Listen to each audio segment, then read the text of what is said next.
Trojan family, Trojan gang. Fight on forever is in the building.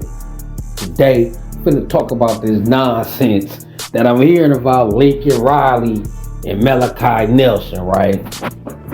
Now, all of a sudden, it's Lincoln Riley's fault that Malachi Nelson is a bust. It's Lincoln Riley's fault. Even though Malachi only stayed a year and bounced, right? Didn't want to compete. Guess he wanted the job handed to him. I don't know why he left, right? Caleb just left. Like, when did Malachi, if my memory right, Malachi left before spring even started. Like, come on now, Malachi Nelson been left, right? He didn't stay. He didn't get developed by Lincoln Riley. And now it's Lincoln Riley's fault. They on the internet talking about, oh, see, it's Lincoln Riley's fault. He don't know how to evaluate quarterbacks, right? Now, check out this tweet from an OU fan, of course. More proof that Lincoln Riley can't evaluate quarterbacks. All his good ones are inherited. And you see this tweet of USC transfer Malachi Nelson has lost the Boise State quarterback battle to sophomore Maddox Madsen. Madsen was a 110th ranked quarterback in 2022, and Nelson was a 5-star top 5 quarterback in 2023. Now keep this in mind, right? Keep this in mind. That Nelson was a 5-star quarterback, rated a 5-star quarterback coming out of college. Follow me. Now, this comment took the words right out of my mouth. Now listen what this dude say. Not to defend Lincoln Riley, he deserves it. But seeing Nelson was a consensus 5-star recruit, Riley isn't the only person to over-evaluate Nelson. Just saying. And that's real talk. Then another Sooner fan said, was Lincoln Riley even a quarterback whisperer? Or did Oklahoma just have 3 insanely good quarterbacks under his tenure? Well, it's more than 3, right? Because it's Baker Mayfield he had a piece of, Kyler Murray, Jalen Hurts, and Caleb Williams, and Spencer Rattler. Even though Caleb took his spot, Spencer Rattler still make it to the NFL, right? Now, either Lincoln Riley know what he doing with quarterbacks, or he just the luckiest man on earth then to have 5 NFL quarterbacks that come through his hands, right? Caleb Williams, he had a piece of that, NFL. Even Spencer Rattler, he had a piece of that, NFL. Jalen Hurts, piece of that, NFL. Kyler Murray, NFL. Baker Mayfield, NFL. So, right? So, either he the most luckiest man or he know what he doing. But we all know what it is. He got the most quarterback-friendly offensive system in the country. And it's more than that because it's a copycat league. So I watch college football and a lot of teams mimic his schemes. And his schemes come from a branch off the Mike Leach air raid system, right? So it ain't just his scheme. It's also his play calling. He know what he doing. We seen Miller Moss come in the game and throw 6 touchdowns his first start. Even if Miller Moss was the next Drew Brees and he's a slept-on 5-star talent that nobody didn't recognize, that still take great coaching for your first game, a bowl game, to throw 6 TDs. That's an offensive-friendly system, and Lincoln Riley know how to call his plays. And somebody else on Twitter chirping, talking about, now will be a good time to remind everyone that Lincoln Riley's top choice was Brock Vandagriff over Caleb Williams, right? So the class Caleb Williams came out, the number 1 guy Lincoln Riley was looking at was Brock Vandagriff, right? He flipped on OU at the last minute, or OU was crystal ball, but he ended up going somewhere else and he didn't pan out to be nothing. So they like, look at his quarterback evaluation. He got Caleb, but he shouldn't really get that much credit for Caleb because he didn't even want him. Now, his quarterback evaluation, I mean, hey, we could talk about that. Think about it. It's 300, 400, 500 quarterbacks in the country coming out every year for every class. Now, quarterback is a position that's the hardest to recruit. It's the hardest to recruit because, to be honest with y'all, physical talent at the quarterback position, that is a prerequisite on what your floor is, right? That is gonna tell you whatever you is athletically, what you're gonna be able to do or not to do, right? That's all that is. You can watch all the film on a high school kid as you want, right? You could see him at so many camps, so many drills, but the number one thing that separates quarterback from other quarterbacks is that muscle above the shoulders, they mind. So when you evaluating these high school kids, you have no idea on how truly intellectual they is at quarterback and how fast they mind work, how great they mind is out there working when they quarterbacking, right? You don't know that, and you also don't know the future development. You don't know if they already peaked out or if they at their floor. You don't know yet. You won't know until you get them on campus truly and put them in your system and see how they learn it and see how can they execute it. But quarterback, it all comes down to the mind who can execute it. Running quarterback is quick. You got to height, read the defense, and make a decision at split seconds. You don't have that much time to throw, 3 to 4 seconds, right? So it's about whose mind can process things the fastest and execute it. Because if the mind can't process it fast enough, right, it don't matter what the physical gifts is. Ask Jamarcus Russell. You hear me?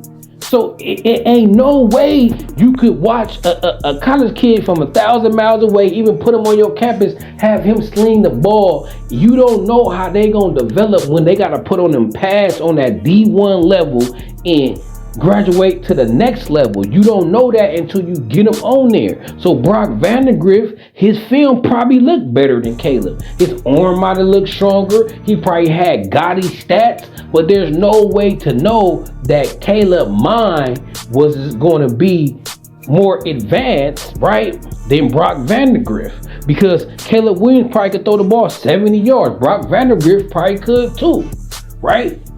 So it's like, what Caleb doing that Vandagriff didn't do, it wasn't because of Vandagriff probably didn't have the physical requisites.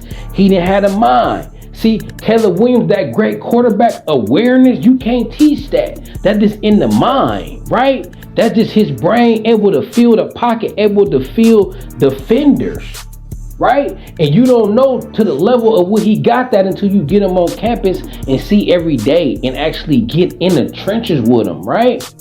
So if you pick the wrong quarterback out of high school over another one, that has to be forgiven because it's so many variables that gonna go on from that point into college at the quarterback position. Now, another position like wide receiver, something like that, running back, that's easier to predict because it's less about the mind and more about the ability, right? Now, the mind play a factor as a running back, especially you got to make quick decisions, diagnose the defense and set up blocks. But there are certain positions where it's like, okay, if you got this much speed and you got this much strength, all I got to coach you up on a technique and you're going to be decent, right? You can't do that with a quarterback. Just like I said, a quarterback could be like Jamarcus Russell with the legs of Michael Vick. He could throw the ball 80 yards like Jamarcus Russell and run like Vick. If his mind ain't right, he's not going to have an impact. There's no way you know if these kids' mind right recruiting them out of high school. So it's about what you do with the quarterback once you get him.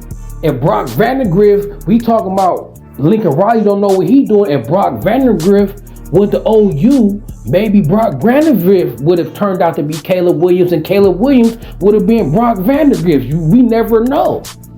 We never know. Lincoln Riley could have coached Vandagriff up to be a star and had him right. Because it don't take much to get a player off course to the NFL off track. Wrong coaching will stop potential. It's a lot of players that's not in the NFL because the coaches didn't know how to develop them and what to do with them. And there's a lot of players in the NFL because they had the right coaches to develop them. You know what I'm saying? For every talented player, there's an equally talented player that didn't make it.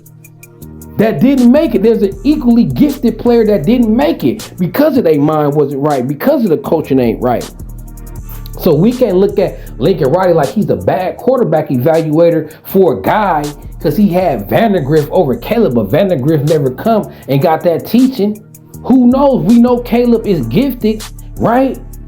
But there's other players who've been faster than Caleb and got a stronger arm. Now, Caleb do got a very unique generational pocket awareness, but everything else, it's been other players to have his tools, but it wasn't as successful. A part of his success maybe be the tutelage of Lincoln Riley. We don't know. Vandergrift never went to OU, suckers, right? But it do lead credence to what I was saying about I think Lincoln Riley do need to go after 2 quarterbacks, because look, now say if it is right, say if nothing could have saved Vandergrift, Lincoln Riley's career is on a different trajectory without Caleb, right? Because he come to USC, he still make it to USC off the success from the previous quarterbacks. And he only had Caleb for a year at Oklahoma, and he was already hot before Caleb came. But if Caleb don't come and he got Vandergrift, right? And then he come to USC and either leave Vandergrift or bring a quarterback that ain't nothing. I mean, our first season, the season before Lincoln Riley came, the Trojans was 4-8. If Lincoln Riley came and then showed up with Caleb Williams, do we win 11 games? And say if that first season was like this last season, 8-5 something, because we didn't have Caleb, a world beater, right? His Lincoln Riley career looking a little bit different right now, right? So I do say this do lead to my point, even though I'm gonna defend Lincoln Riley and I'm making great points that's factual. At the same time, for this very reason though, this is why I feel like you should recruit 2 quarterbacks, because ain't no telling which one gonna turn out. One might look better now, but a thing about these high school kids, some high school kids go to private schools, being programmed, got personal trainers, and they already be at their peak at a young age. Remember David Seals? USC was recruiting him. He ended up being a wide receiver, but USC was recruiting him as a quarterback in the 6th and 7th grade. Why? Because he had the best teaching. He was getting trained and tutored. I forget the dude's name, but he was an NFL quarterback. So some of these high school quarterbacks be way advanced than their counterpart because of the private teaching. Some of these kids' parents got better money and they got better teaching, so that they reach their peak sooner. So you might be looking at a high school quarterback, he might be dominating, right? Because he got the best teaching, he got pro type coaching and development. But you don't know he at his peak. He dominating high school and get to college and be trash. David Seals got to college and had to turn to wide receiver. He was great as a young 7th grade, 8th grade, 9th grade, 10th grade quarterback, right? Because of the advanced training he got at an early age, but he peaked early. And his peaking potential at quarterback wasn't that great. So he had to change positions. So you might see a kid that's balling in high school, killing it, but you don't know he at his peak. And it might be another kid that's so he decent, he 4-star level is balling, but he at his floor. You don't even know that he's not even 25% of what he gonna be. And this other kid you looking at, he killing it, but he 100%, he 95% where he gonna be, his potential. So you might do that. See, Brock Vandegrift probably was better early and peaked out at high school and dominated high school, but that was his peak. And Caleb Williams in high school was just blossoming. He wasn't nowhere near his peak. So it's hard to tell whether a quarterback is near his peak or not. And sometimes you might pick the dude near his peak, not even knowing. So when it comes to evaluating quarterbacks, it's hit or miss. We can't blame him. But I do feel like he should go after 2 quarterbacks for this very reason. This dude said, remember that Lincoln Riley wanted Malachi Nelson over Jackson Arnold? He wanted Vandergrift. Oh, you know, dude can't evaluate high school quarterbacks. You know, there's more to what I'm saying, right? Go after 2, and these evaluating high school quarterbacks is tricky. It is very tricky. You know what I'm saying? But one thing I do know, when Lincoln Riley do get a quarterback that stays, they ball out. See, you just don't want your coach to be a great talent evaluator. You want him to be a great developer. If you get both, then you're golden, right? but you don't want the Dante Williams. You don't want the great talent evaluator, but not great developer, because you could get all the 5 stars you want. But if you can't develop them, it don't mean nothing. So I'd rather have a average talent evaluator and a great developer, right? Because a lot of these coaches is great evaluators, but they ain't great developers. And sometimes, what is the value of a great evaluator when sometimes the greatest players be the most obvious? So you don't need a great evaluator to notice a great player. You need a great evaluator to notice a sleeper, right? And then another thing, right? Get on the recruiting services, because the recruiting, they want Lincoln Riley to answer to this. No, I need On3, 247, everybody that had this kid as a 5-star, right? That's when this is what happens when you get goofies, you get homers, right? You get fans, you get people with agenda. This is what happens when you got goofies running a recruiting service, right? They need to answer for why a 5-star can't even win the starting quarterback job at Boise State 2 years out of high school. At Boise State, that's supposed to be 3-star U. More proof that these recruiting sites is trash, buddy. Not Lincoln Riley. Y'all try to like Lincoln Riley. Look, Lincoln Riley. Whatever you did at Oklahoma, man, them dudes, they think you just the truth. We like go on 3 seasons out. Lincoln Riley about to be at his 3rd season at USC, and Oklahoma fans and Lincoln Riley, Oklahoma, they are still out there season. They still out there. They ate this Malachi Nelson story up. Anything they could point to say Lincoln Riley is trash, they gonna say it. I feel like these OU fans would rather see Lincoln Riley crash and burn at USC before they see a national championship. Well, of course, they'd rather see a national championship, right? They could really throw that in Lincoln face. But the second thing gotta be seen, if you as an Oklahoma fan, if they team can't win a championship or go through the college football playoffs, right? What will be their next wish if they can't even go to the playoffs? It will be, long as Lincoln Riley don't make it, we cool. Long as Lincoln Riley crashing and burning, we cool. Because Oklahoma, didn't they get whooped in the bowl game by Arizona? Right? They don't care about that. Because Lincoln Riley and USC didn't have a great season. So long as Lincoln Riley didn't have a great season, even though they got whooped by Arizona in a bowl game, right? A team SCB, right? They got whooped in a bowl game. But they still happy about their season, and because Lincoln Riley won 8-5. So it's all good. Because Lincoln Riley got to suffer too. So it's sickening. So Lincoln Riley start displaying that greatness, because obviously it's something very great about Lincoln Riley, because these OU fans still ain't over Lincoln Riley leaving, man. So, man, that's all I got for y'all. I just seen that and it was just like, what? They blaming Lincoln Riley for Malachi Nelson, bro. It's crazy out there right now. But until then, man, it's your boy Carter Sports in Trojan City. It's SC. So let's go.